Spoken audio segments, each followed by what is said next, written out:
Fala galera, beleza? Vamos fazer aqui revisão do nosso sistema digestivo, ou sistema digestório. E o sistema digestório, ele vai ser dividido em dois grandes grupos. De um lado, a gente vai ter o nosso trato gastrointestinal, que é envolvido pelo tubo digestivo de 9 metros, de boca a ânus. Aí tá as estruturas, né? Boca, língua, faringe, esôfago, estômago, intestino delgado, intestino grosso, reto e ânus, de boca a ânus, né? E de outro, nós temos os órgãos anexos. Então, vamos falar um pouquinho deles aqui. Se tem isso tudo anotado no teu caderno, eu vou passar adiante de algumas coisas aqui que são importantes. Primeiro, glândulas salivares. As glândulas salivares, é o GS aqui, é uma estrutura anexa, ela vai auxiliar. Ela tem responsabilidade de umedecer o alimento, ok? De outra, ela tem uma imunoglobulina A. O que é uma imunoglobulina? É uma proteína de defesa, é um anticorpo, é uma mucosa, ok? E o terceiro e mais importante aqui para você, ele tem uma enzima. Que enzima é essa? É a pitialina. Pitialina ou amilase salivar, ou também chamada de alfa-amilase, tá?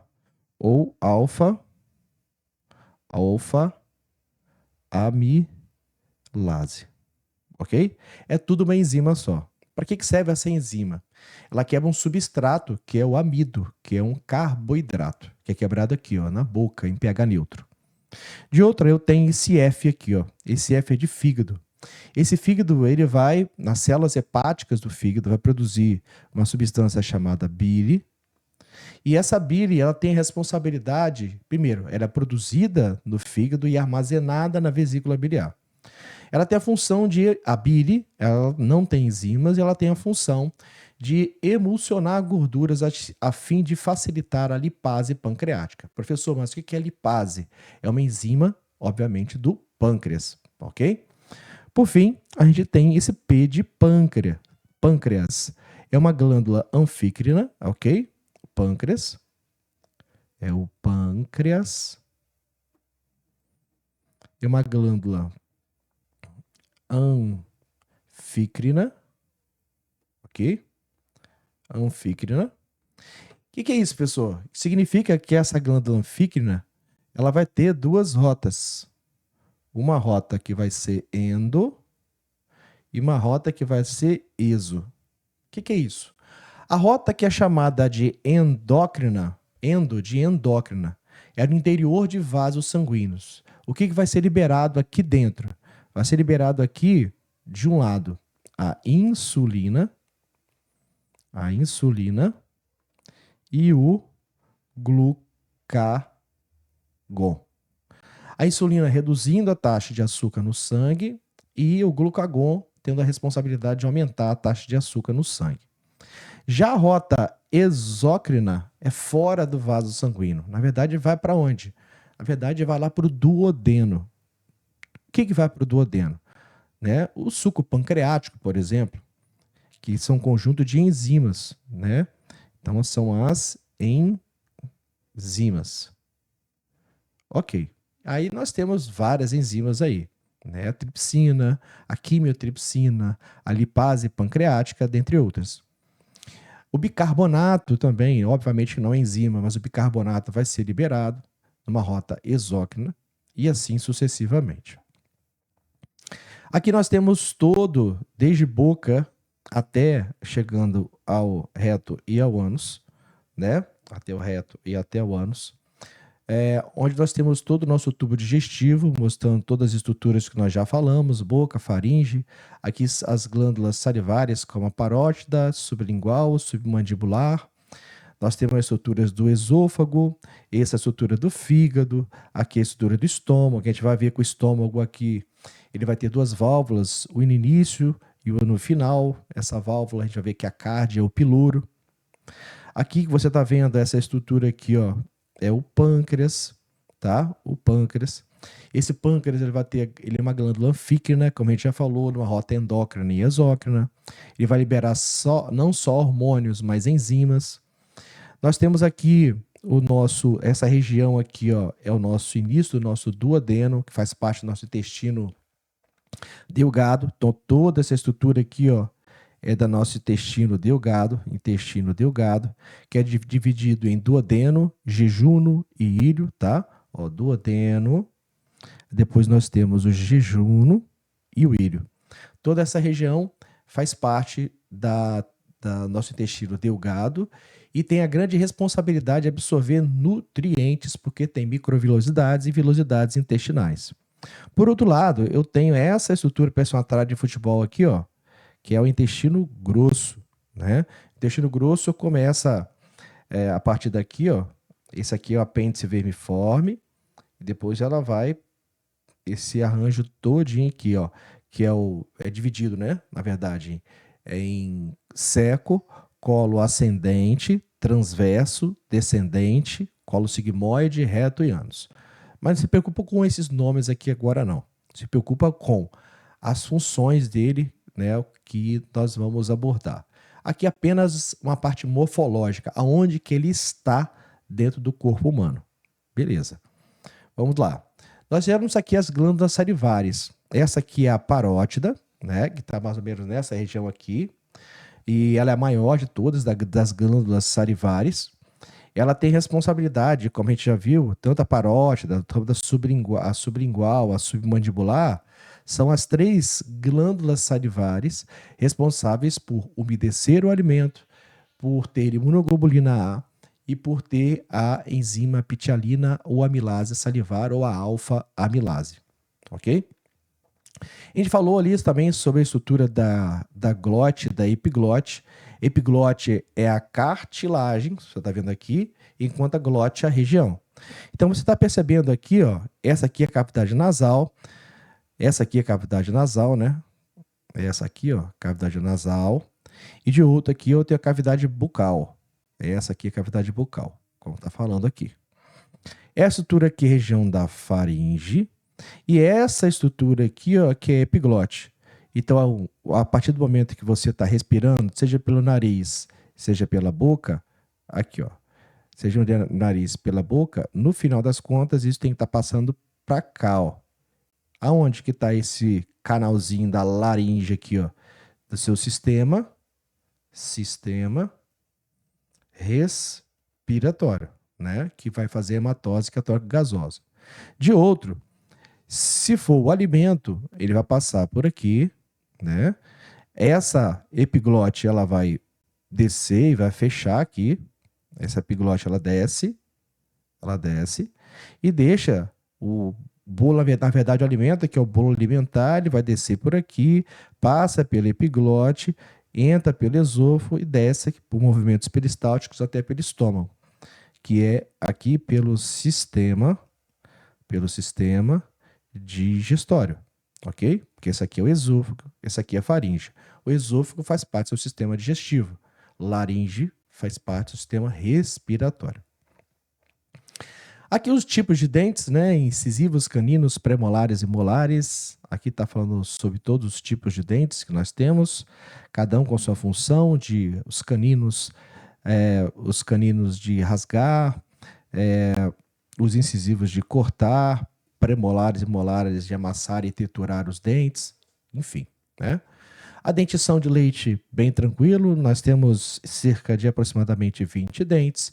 Com o passar do aumento da nossa arcada dentária, e esse buraquinho ele vai aumentando, onde tem nosso dente, a nossa arcada dentária, aproximando em torno de 32 dentes, né? Obviamente que o GH, que é o hormônio de crescimento, a gente vai aumentando o nosso corpo, obviamente vai aumentando também a mandíbula, o maxilar, e com isso a abertura. Com essa abertura o dente cai e fica só o dente permanente.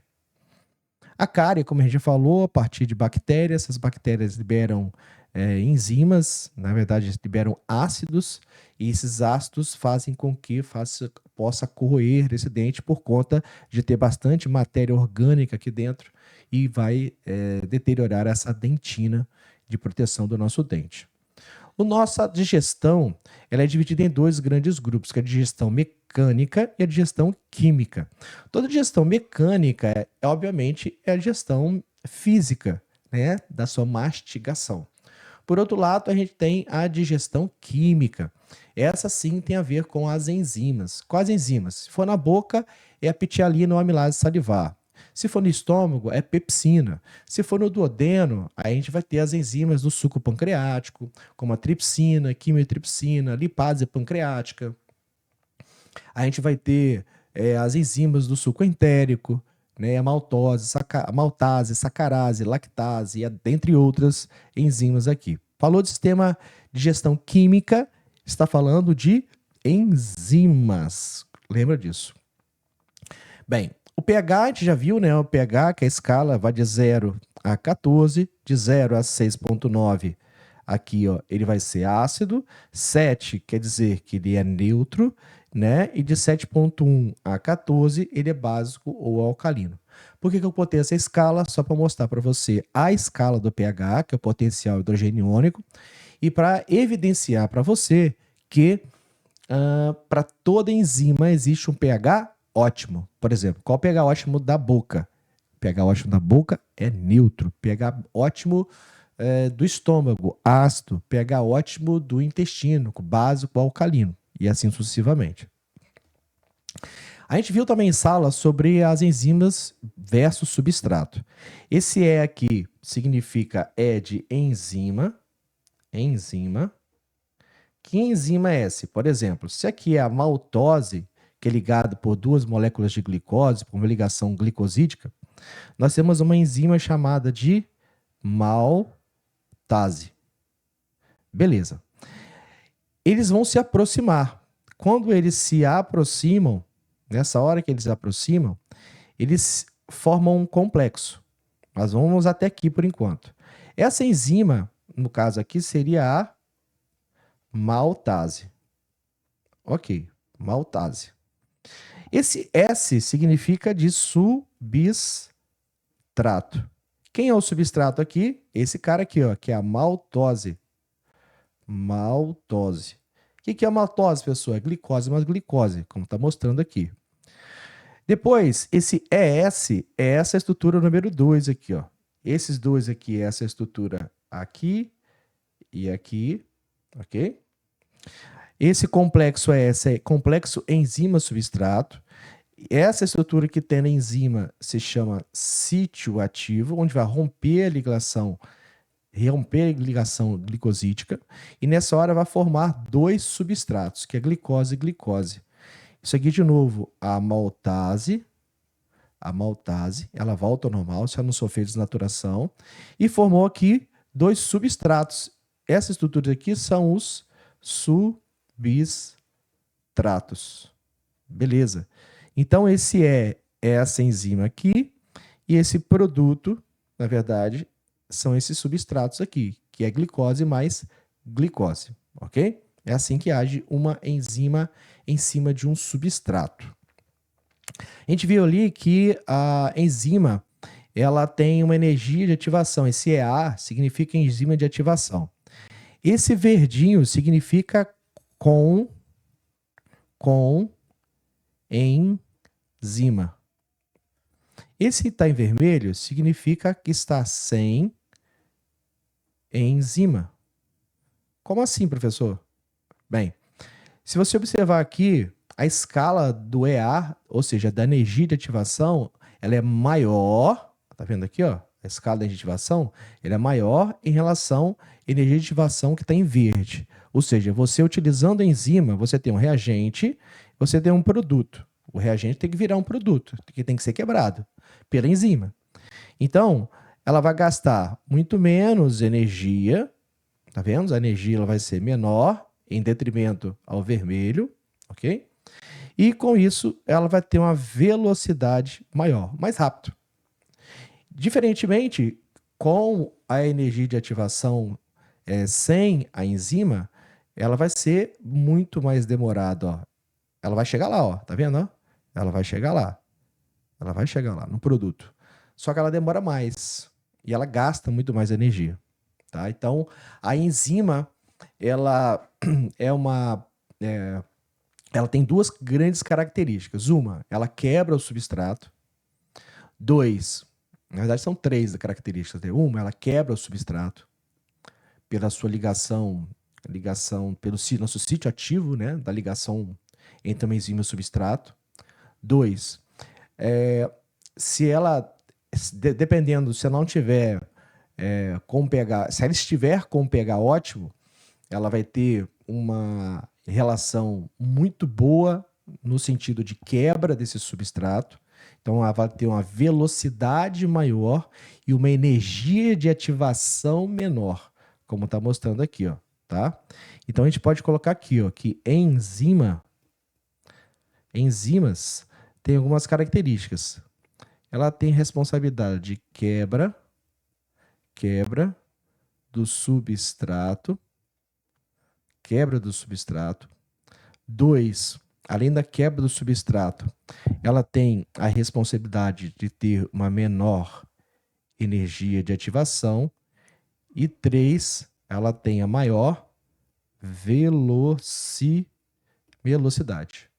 Velocidade de quê? De reação. Então, ela tem essas três características. Ela quebra o substrato, tem menor energia de ativação e maior velocidade de reação. É mais rápido o caminho. Depois, fala dos movimentos peristálticos, que esses movimentos peristálticos eles são involuntários.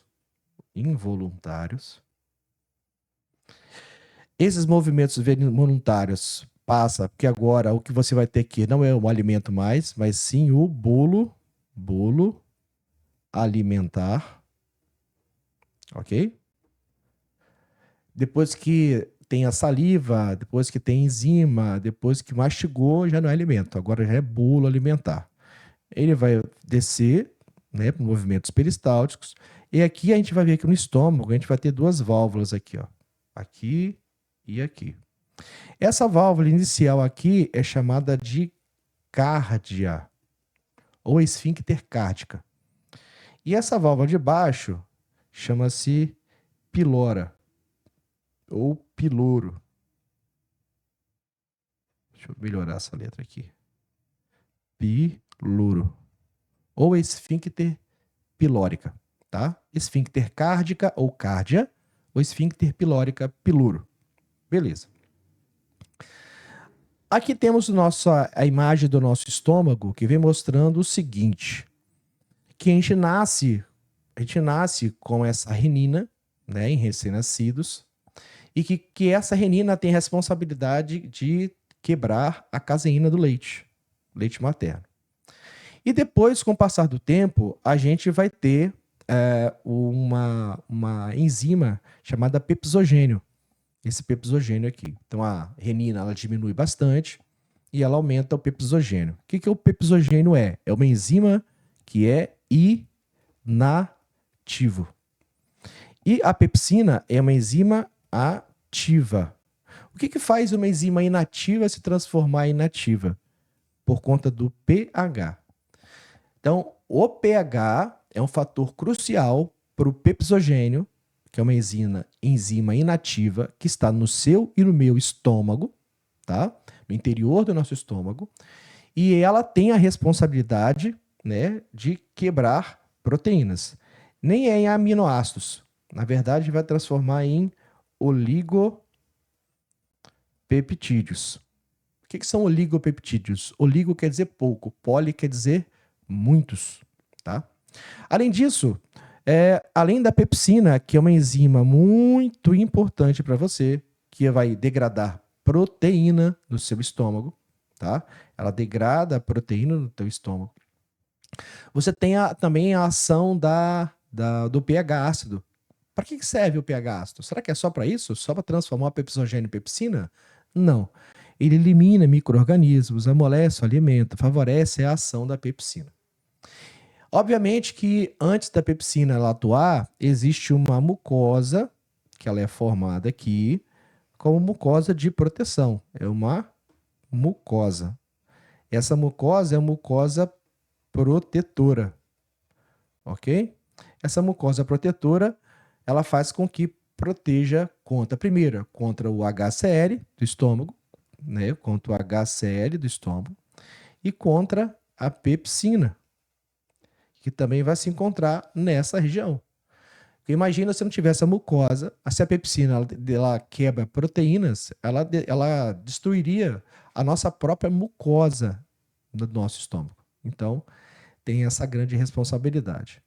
Além disso, nós temos uma válvula, como eu já falei com vocês, que se chama cárdia, ou esfíncter cárdica, está no início do nosso estômago, e esfíncter pilórica, ou simplesmente piloro, que está no final do nosso estômago. É uma válvulazinha assim, ó, que ela vai abrir ou fechar diante do bolo alimentar, né? E chegando na mucosa gástrica. Como eu já falei aqui, essa mucosa gástrica aqui é no sentido de proteção, ok? Com sentido de proteção do nosso estômago, contra o HCl e contra a pepsina. Beleza, pessoal, e aí? E aí que nós temos algumas patogenias relacionadas a ela, como a calásia. Ela tem caráter idiopático. O que é isso? Distúrbio idiopático. Tem um fundamento comum por que isso acontece, mas de maneira geral, ela está relacionada com a cárdia. Ou seja, a cárdia ela não vai funcionar direito. Então, o alimento vai ficar nessa região final do esôfago. E isso gera um resultado que é a disfagia, né? Que é uma dificuldade de promover a digestão.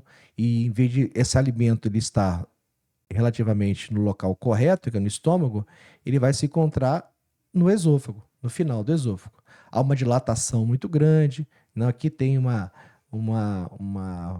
micrografia mostrando para você, né, numa imagem, onde você tem o seu esôfago, ó, ele está bem dilatado, né, bem dilatado.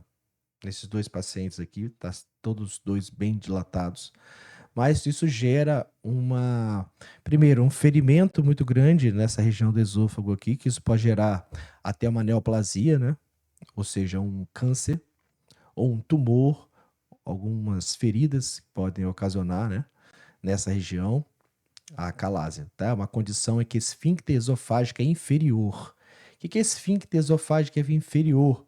Né? Nós chamamos também de cárdia ou esfíncter esofágica inferior, ela não está funcionando direito. Um outro problema, nós temos aqui a gastrite. A gastrite é uma inflamação da mucosa do estômago, ó, a gastrite. Aqui nós temos imagem aqui, ó, onde nós temos alguns ferimentos. E essa gastrite, geralmente ela está relacionada com bactérias, né? E aí é necessário o consumo de antibióticos e óbvio sob orientação médica, que é a Helicobacter pylori, é a mais comum. Mas também temos o excesso de álcool, excesso de medicamentos, como ácido acetil salicídico, outros medicamentos que possam irritar o estômago, e com isso pode gerar um ferimento, uma inflamação, que é a chamada gastrite. Aqui tem algumas outras formas da gastrite, né? Da nossa gastrite. Alto conteúdo de pepsina, obviamente. Se eu tenho um alto conteúdo de pepsina, aqui tá vendo? Automaticamente eu vou ter muita enzima em relação à mucosa. Isso é muito ruim, né? Irritação, obviamente, por conta desses ferimentos. Baixo suprimento sanguíneo, baixa secreção de muco. Se eu tenho pouco muco, automaticamente eu tenho pouca proteção. Igual na pepsina aqui, ó. Se eu tenho muita pepsina, obviamente, vai sobressair sobre o muco, que é protetor. Automaticamente vou ter ferimento. E, de forma geral, a infecção pela bactéria Helicobacter pylori. Geralmente as infecções ficam nessa região aqui, né? Próxima à cárdia, próximo ao piloro, por conta da baixa quantidade de mucosa. Mas, de forma geral, essa bactéria é a mais comum. Aqui nós temos as etapas da digestão, o alimento aqui na boca. Quando está da boca com a saliva e as enzimas, nós temos o bolo alimentar. Esse bolo alimentar de deglutido, né? O ato de engolir Agora nós temos aqui, quando chega no estômago, nós temos o quimo, aqui ó, no estômago já temos o quimo, e depois, quando nós temos no intestino delgado, o quilo, ok? Então, alimento, bolo alimentar, quimo e quilo, tá? Onde o quimo é no estômago e quilo no intestino delgado. No intestino grosso, aqui a gente vai ter as fezes. Nas enzimas, são muito importantes, por quê? Nós temos de um lado aqui, ó, o suco digestivo, as enzimas, o pH ótimo, o substrato e os produtos. Vamos pensar aqui na saliva, na boca. Eu tenho a amilase salivar como enzima, ela atua sempre, ó. Isso aqui, essa escala aqui, ela é muito importante para você, né? Ela atua num pH neutro, né? pH em torno de 7. Ela atua degradando o amido, ok? O que é o amido? É um carboidrato. Esse carboidrato vai ser transformado em quê? Vai ser transformado em um produto que é a maltose, que é a glicose. Agora o que está em verdinho aqui, ó, é que está no seu estômago, que vai produzir o suco gástrico, que nós temos de um lado a pepsina em pH ácido, então aqui, ó, no seu estômago e no meu estômago é o pH ótimo, é o pH ácido, e que vai quebrar proteína ou a caseína, né, em peptonas e transformar em caseína. O suco pancreático, ou seja, lá no seu pâncreas, isso vai ser jogado aonde, professor? Isso vai ser jogado no seu duodeno. Então, o pâncreas, lembra que ele tem uma rota exócrina. Ele vai jogar algumas enzimas, como elas: a tripsina, quimiotripsina e essa lipase. Nós temos a amilopepsina, a RNase e a DNase. Pessoal, qual que é a mais comum, né? Geralmente cai em provas. Geralmente essas duas aqui e essa aqui, ó, que é a tripsina, quimiotripsina e a lipase pancreática. Qual é a função delas? A tripsina e a quimiotripsina, a responsabilidade dela de fato é quebrar as proteínas e transformando ela em oligopeptídeos. O que é oligo? Oligo é a expressão de pouco. Pouco. Pouco o quê? Peptídeos, ou seja, poucos aminoácidos. Poucos aminoácidos. Se fosse polipeptídeos, muitos aminoácidos. Oligopeptídeos, poucos aminoácidos. Mas também a gente tem as enzimas do suco pancreático, a amilopepsina, que vai quebrar, degradar um substrato que é o polissacarídeo, que vai transformar em maltose e glicose. A RNase, obviamente, vai quebrar o RNA. O DNase quebra o DNA e transforma, obviamente, em nucleotídeos. O que são nucleotídeos? Fosfato, pentose e base nitrogenada. Por fim, a gente tem o suco entérico. O suco entérico, na verdade, é enteros, vem de intestino. São as enzimas que são produzidas no lumen intestinal, ou seja, no interior do seu intestino. E as mais importantes são essas aqui, ó, maltase, sacarase, lactase. E, obviamente, maltase quebra maltose, sacarase quebra sacarose, lactase quebra lactose. Vai transformar em glicose, a segunda é glicose frutose e glicose galactose. E as outras, pessoas, não é importante não? É importante você saber, mas que 98, 99% cai são essas três aqui. Vamos lá. Nós temos o suco entérico aqui, ó, carbopeptidase, nós temos a milopeptidase e a dipeptidase, que quebram seus respectivos estruturas proteicas aí, que são os oligopeptídeos. Aí sim vai transformar em aminoácidos, ou seja, aminoácidos só são quebrados, é o seu melhor, são quebrados para ser formados em pedaços menores lá no nosso intestino delgado, lá no nosso duodeno. Nós temos também a enteroquinase, que vai pelo tripsogênio, que utiliza-se através da tripsina. Nós temos no intestino delgado uma dividida em 3 porções. O intestino delgado ele é muito importante, por quê? Ele é responsável pela absorção, o intestino delgado, ele é responsável por maior absorção nutricional. Então, quem que absorve o nosso nutriente? Majoritariamente, o nosso intestino delgado, seja duodeno, seja jejuno, seja o íleo. E eles possuem duas coisas. Cuidado, essa estrutura que você está vendo aqui, isso aqui se chama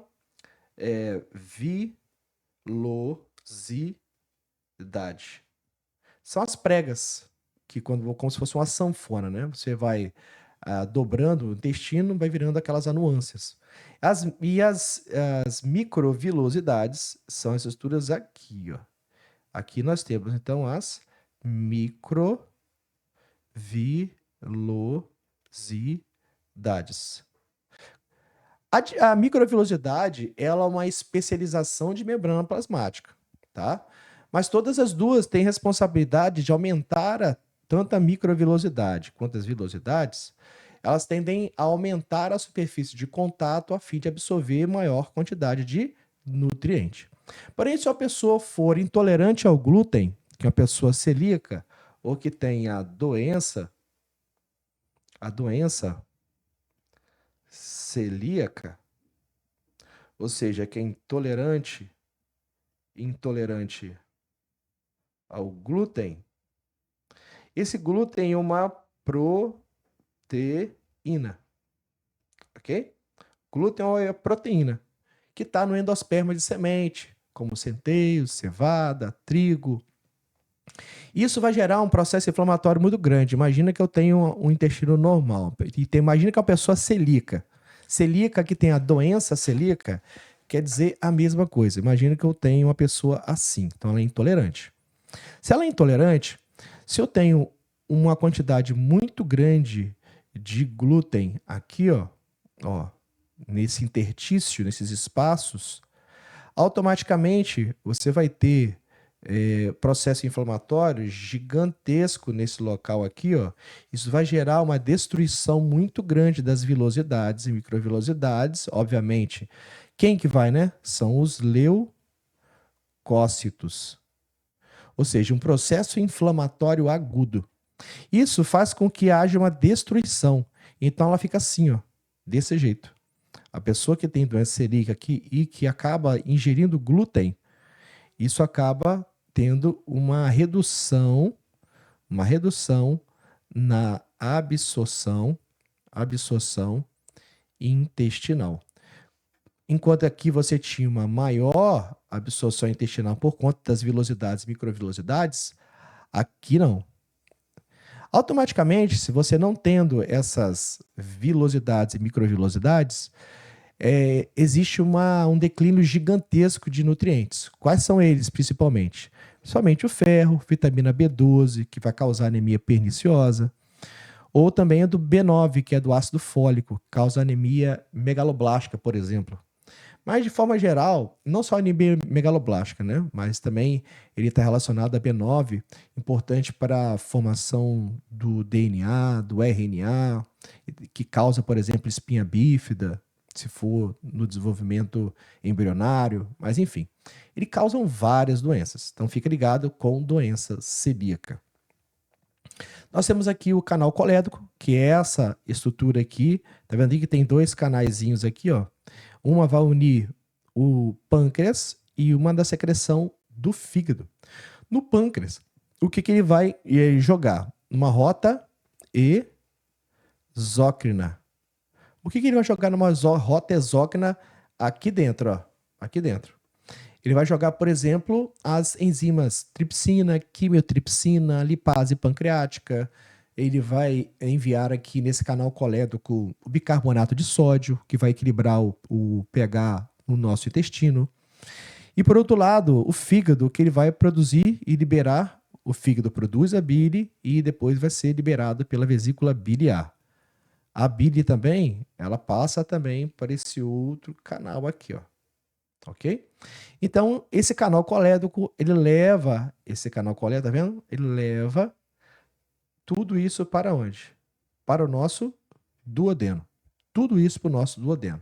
Essa é a função do canal colédoco. Levar essas substâncias, essas enzimas para o duodeno.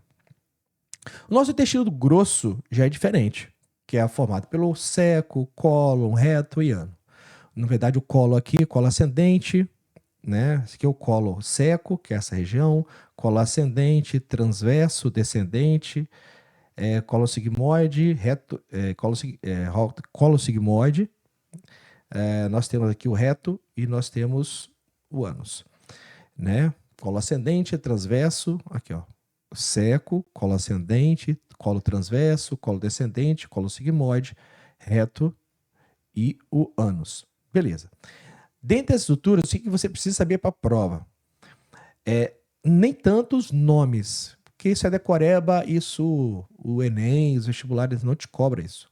O que ele vai te cobrar é a função dele, é a fisiologia dele. E é isso que é importante para nós. O que ele vai, de fato, absorver aqui é água e sais minerais, ok? Por quê? Porque ele tem aqui, você está vendo aqui essa estrutura aqui? Ele tem uma microbiota intestinal muito grande. Bactérias boas. Ele está próximo aqui da região intestinal, né? Aqui já está as fezes. Então, o que ele vai absorver? Vai absorver água e sais minerais se tiver. E, obviamente, tem um pouquinho, né? E essa microbiota, ela é tão importante porque ela protege o nosso como ele está próximo ao ânus, né? Vem desde os hominídeos, ele protege contra micro-organismos, os patogênicos. Ele produz vitaminas, então ele tem uma importância muito, muito interessante, né? Nós temos aqui o apêndice vermiforme, e esse apêndice aqui pode causar apendicite, por inflamação. A apêndice diz aqui não tem função nenhuma, mas tem sim, né? Função imunitária, por exemplo. Ele armazena a microbiota boa, porque quando você tem uma diarreia muito grande, essa microbiota ela vem a partir daí também. Ela também ela é só imunitária, mas também tem essas outras funções. Então, em último caso, a gente faz a cisão, esse corte do apêndice, quando gera-se uma inflamação. Aqui mostra para você essa flora intestinal, antigamente chamava flora, hoje se chama microbiota, ou microbiota intestinal. Evita a proliferação de doenças e vitaminas como B12, vitamina K, tiamina, riboflavina, tá bom? Bem, isso aqui é a nossa rota glicêmica. Essa rota glicêmica nossa aqui é o seguinte, aqui eu tenho pâncreas e de outro eu tenho o fígado. É o seguinte, tanto o pâncreas quanto o fígado, ele tem uma relação muito grande entre eles. Como assim, professor? Que relação é essa? Veja só. Lá nas ilhotas de Langerhans, um grupo de células nessas ilhotas de Langerhans, nós temos no pâncreas, que é as células beta e as células alfa, assim como também nós temos a beta e a alfa aqui. Beleza, sendo representadas. Quem produz insulina, são as células beta, tá? Então, no momento que você ingere o alimento, existe uma alta taxa de glicose no sangue. Óbvio, você acabou de comer um pão, macarrão, carboidrato, qualquer, a sua glicemia vai subir. E aí, ela vai ser estimulada, a sua célula beta, e inibida a sua célula alfa, e essa célula beta vai produzir insulina, que é hormônio proteico, numa rota endócrina, ou seja, dentro do vaso sanguíneo. E essa insulina, ela vai carregar consigo várias moléculas de glicose, glique. O que está levando? A toda a glicose? Não, o excesso de glicose para o fígado, e lá ele vai ser compactado, essas moléculas de glicose, em glicogênio. Lembra que aqui existe um processo que é o seguinte, ó.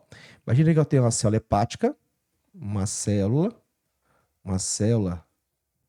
hepática. E nessa célula hepática eu vou ter duas proteínas, uma proteína e uma outra proteína maior. Essa proteína, ela é uma proteína de membrana plasmática chamada receptora de insulina. Então, essa insulina aqui, ela vai entrar por aqui, ela vai ser percebida, entra na célula do fígado, ela vai lá na proteína GLUT4, que essa proteína aqui se chama GLUT4, e aqui, essas glicoses agora, por sua vez, elas vão entrar aqui, ó. Ela vai estimular a entrada dessas glicoses aqui. Todas essas glicoses, elas vão entrar aqui. E essas glicoses entrando pelo GLUT4 agora, pela segunda proteína hepática, ela vai se transformar em glicogênio, ok? Que é esse glicogênio aqui para você, ó. Ok? O glicogênio. Beleza, pessoal? E aí, no momento, isso aqui quando você está no momento de hiperglicemia. Quando você está no momento de hipoglicemia, a sua taxa de açúcar, ela vai o quê? Ela vai ao chão. Você fica muito tempo sem comer, mais de 3, 4 horas sem comer. Sua taxa glicêmica desce. Nessa hora, o que ele vai fazer? Ele vai inibir as células betas e vai estimular a célula alfa. E a alfa produz glucagon. E o glucagon faz o inverso da insulina. Cai na corrente sanguínea, vai no pâncreas, e no pâncreas o glicogênio ele é quebrado e ele é restabelecido e joga esse açúcar, essa glicose, no teu sangue. E restabelece a taxa de açúcar no sangue. Então, essa é a chamada rota glicêmica. O fígado, ele é um órgão que tem bastante função, né? O fígado não tem enzimas, o fígado ele tem produção de bile, então quem produz a bile é aqui, ó. A bile é produzida aqui e ela é armazenada aqui dentro, na vesícula biliar. Então, ela é formada a partir de colesterol, ela emulsifica gorduras a fim de facilitar a ação da lipase pancreática. Como assim? Ele pega essa gordura que está grande, ele quebra em pedaços menores a bile, ok? Cadê a bile aqui? Vou pegar essa bile aqui mesmo. Ele pega essa bile, imagina que isso aqui é uma gordura, ele emulsionar. O que é emulsionar? É pegar essa gordura e transformar ela em pedacinhos menores. Aí agora, depois que a bile, depois que está na vesícula e depois que foi liberada, né?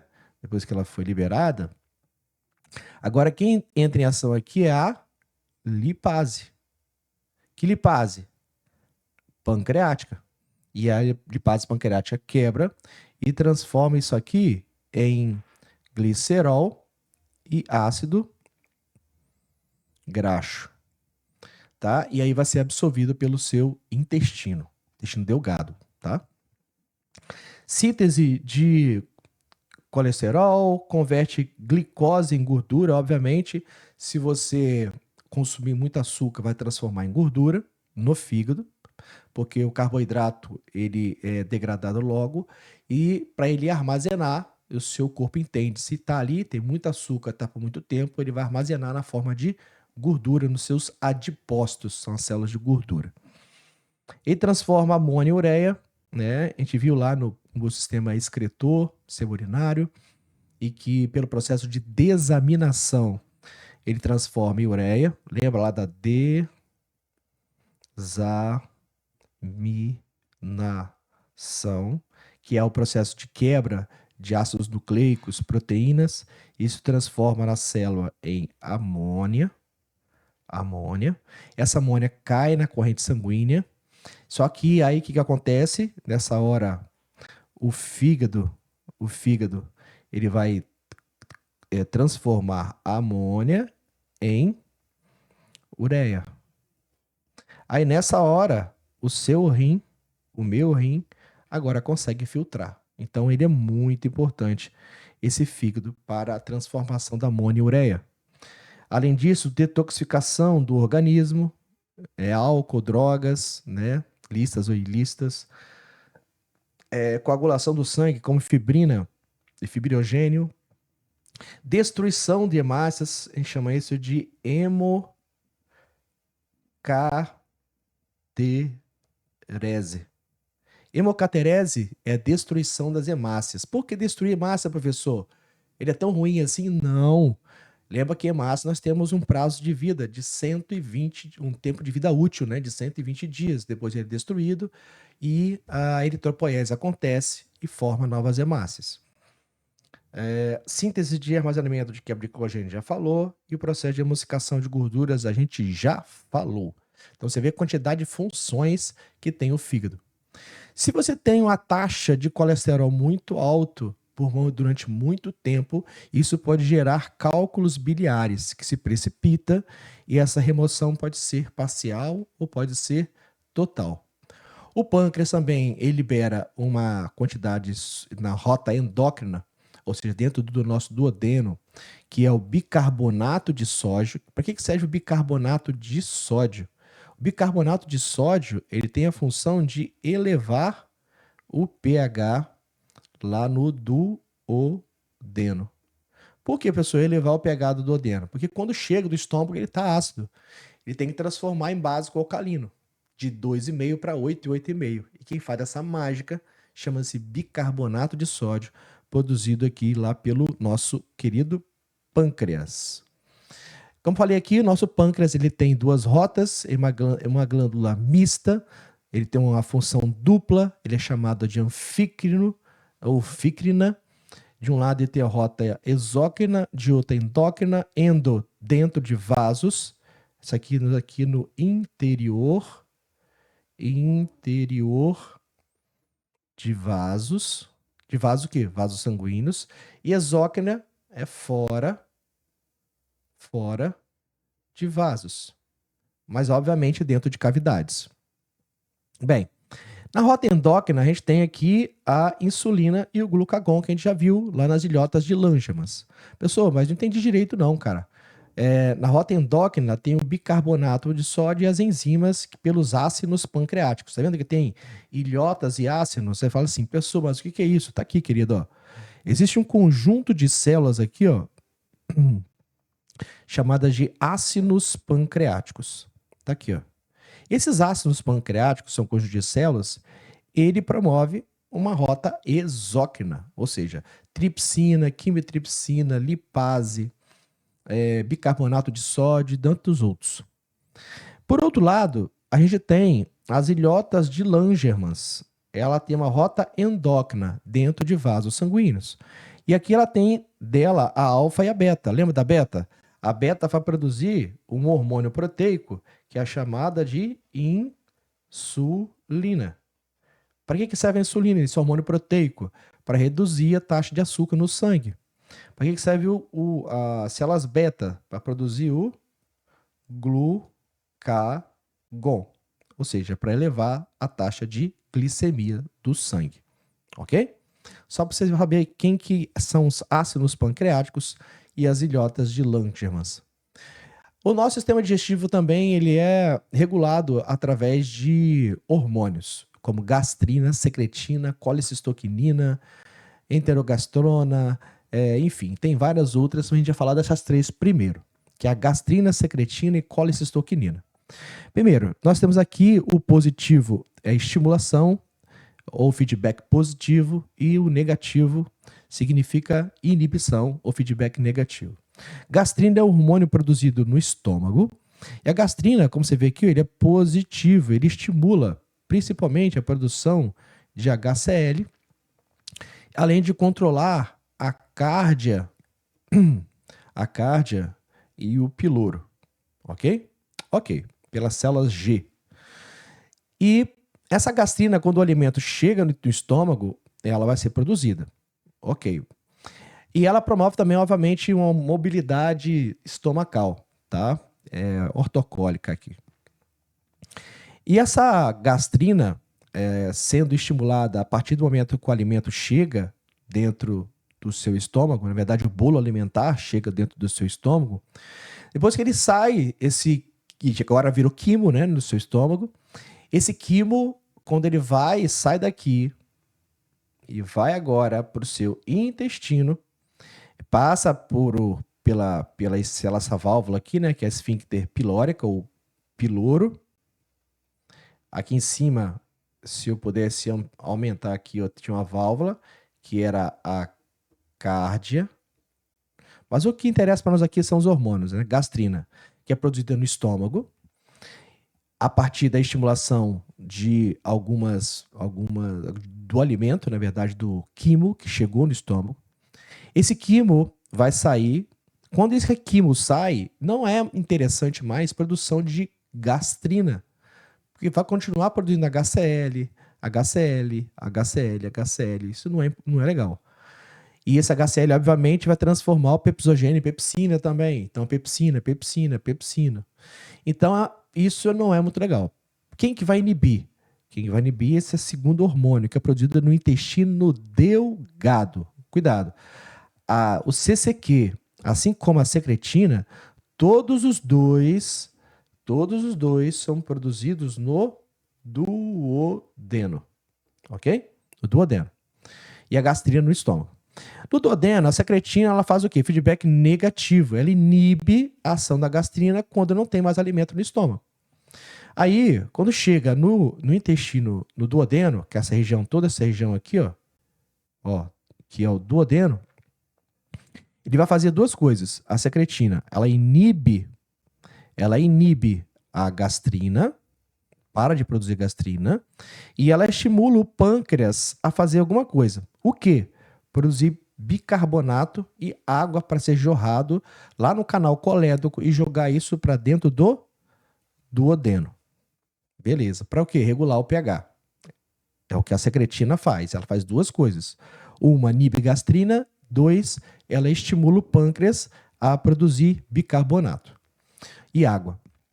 Vai ser jorrado. De outro, eu tenho esse CCQ. O que é o CCQ? CCQ se chama colicistocinina. Colicistocinina. A colicistocinina, ou colicistocinina, que é CCK ou CCQ, tanto faz, tá? Depende do autor.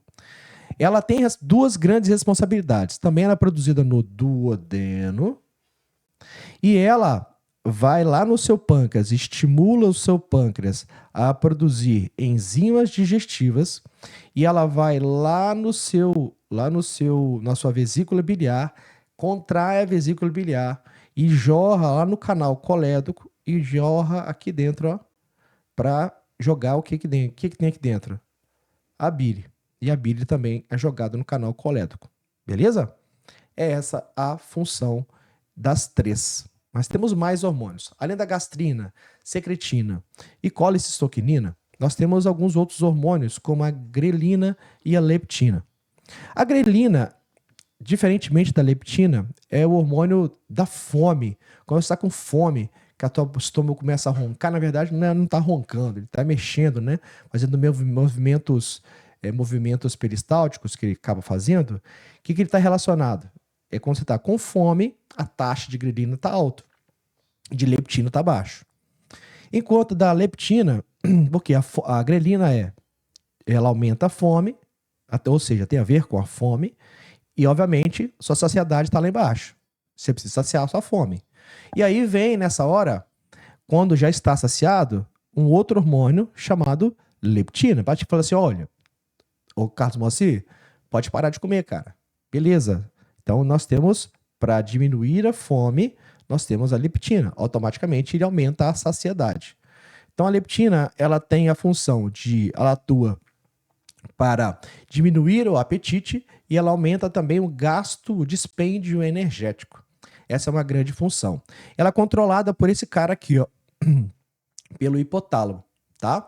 Lembrando que a leptina, ela é produzida por esses caras aqui, ó, adipócitos. O que são os adipócitos? São células de gordura, tá? Poxa, professor, beleza. Se a leptina é produzida por células de gordura, uma pessoa obesa, então, não era para ter tanta fome? É porque o que vai acontecer? As pessoas que são mais obesas, o que vai acontecer aqui é uma resistência da ação da leptina, porque ela tem uma quantidade excessiva, tá? Mas quem que vai fazer essa harmonia desse controle hormonal, né? Vai ser da leptina e da grelina, é o nosso hipotálamo. Além disso, está mostrando aqui, né? Quando você está com fome, existe o hormônio grelina que vai ser produzido. Ou seja, a taxa de grelina vai estar muito alta. A grelina, ela avisa o hipotálamo, que por sua vez vai avisando para que possa chegar comida no estômago. Uma vez chega essa comida no estômago, é produzido um outro hormônio, né, além da leptina, que é o GLP-1. O GLP-1 também é um hormônio que ele é produzido, eu vou até colocar aqui, não sei se está aqui, tá aqui, ó. Ele é produzido aqui, ó, no seu intestino. Ele tem a função de saciedade. Ou seja, ele reduz a fome. Ele aumenta a saciedade e reduz a fome, assim como a leptina, tá bom? Além disso, nós temos outros hormônios. Nós temos, por exemplo, como fazendo agora no checklist, a gastrina. Existe uma célula dentro, no interior do nosso estômago, que é a célula do tipo G, daí gastrina, né? E ela tem essa responsabilidade, o estímulo para ela ser liberado são aminoácidos, principalmente, né? Os alvos, nós temos aqui células parietais, que são as células que vão liberar nesse interior do lúmen e do nosso estômago, e os efeitos dela é a secreção do ácido gástrico, crescimento da mucosa, ou seja, um aumento da quantidade de mucosa, mas também ele melhora a motilidade estomacal, ele melhora a esfíncter cádica e pilórica, no nosso, além do estômago, no nosso intestino. Agora eu tenho bastante, ó, colicistoquinina, secretina, motilina, o GIP e o GLP-1. A colicistoquinina, ou colicistocinina, que é a mesma coisa, que é CCK ou CCQ, ela tem duas grandes responsabilidades, né?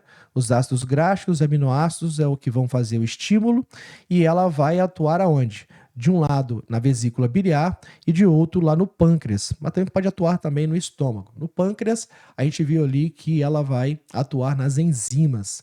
Esse pâncreas aqui, ó, é nas enzimas. Tripsina, quimiotripsina, lipase pancreática e tudo mais. E faz todo esse processo de efeitos primários que vamos tentar falando aqui. A secretina, por exemplo, ela faz também dois efeitos, como nós já vimos. A secretina, ela vai inibir a gastrina e ela vai estimular o pâncreas, né? A estimular o pâncreas a não mais, melhor, estimula o pâncreas a produzir o bicarbonato, tá? Ele estimula a produção do bicarbonato. Então, no pâncreas, a secretina, ela vai ter duas funções. De um lado, a secretina, ela inibe a gastrina, e de outro, ela estimula o pâncreas a produzir o quê? A produzir principalmente o bicarbonato, tá? E a colicistoquinina, professor? A colicistoquinina, mesma coisa, como já falei você. Na vesícula biliar aqui, ele vai fazer a contração para liberar bile e o pâncreas, as enzimas. Vou colocar aqui então, ó. Enzimas. Enzimas. Beleza. Nós temos a motilina, né, que vai fazer estimulação da liberação de todo o nosso intestino, né, os movimentos do nosso intestino. O peptídeo inibidor gástrico, ele são lá nas células beta do pâncreas, ele vai auxiliar também. O peptídeo semelhante ao glucagon, o GLP-1, ele vai permitir também, como a leptina, como inibidor da fome. E nós temos a enterogastrona no nosso intestino, promovendo aqui a inibição do peristaltismo estomacal. Bem, com relação aos nossos exercícios, aí tá falando aqui, ó, crianças e adultos geneticamente predispostos ingerem glúten, mistura de proteína que encontram naturalmente em endosperma de semente de gramíneas, trigo, centeio, cevada, e iniciam a produção de anticorpos que atacam o próprio epitélio intestinal. Esse ataque resulta em perdas de microvilosidades intestinais e cadeia um conjunto de sinais conhecidos como doença celíaca. Beleza, ele falou do glúten, falou doença celíaca.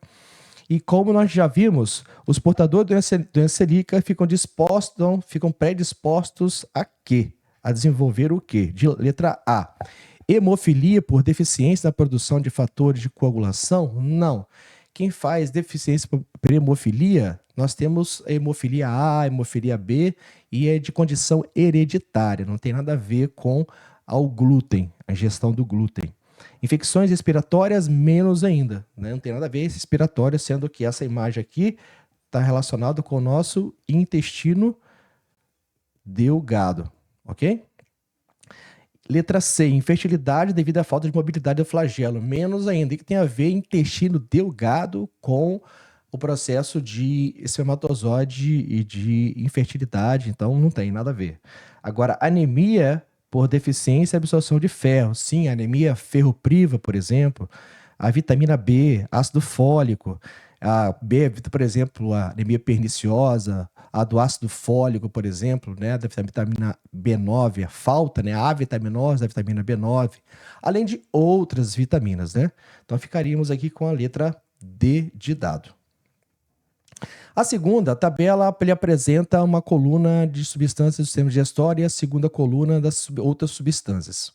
Vamos pensar o seguinte: a renina tem lipase bilibicarbonato. A outra emulsifica gorduras, hidrolisa moléculas de intestino, eleva o pH do bolo alimentar, hidrolisa moléculas de estômago. Ele quer respectivamente, as funções e ele quer corretamente. Ele quer a correta.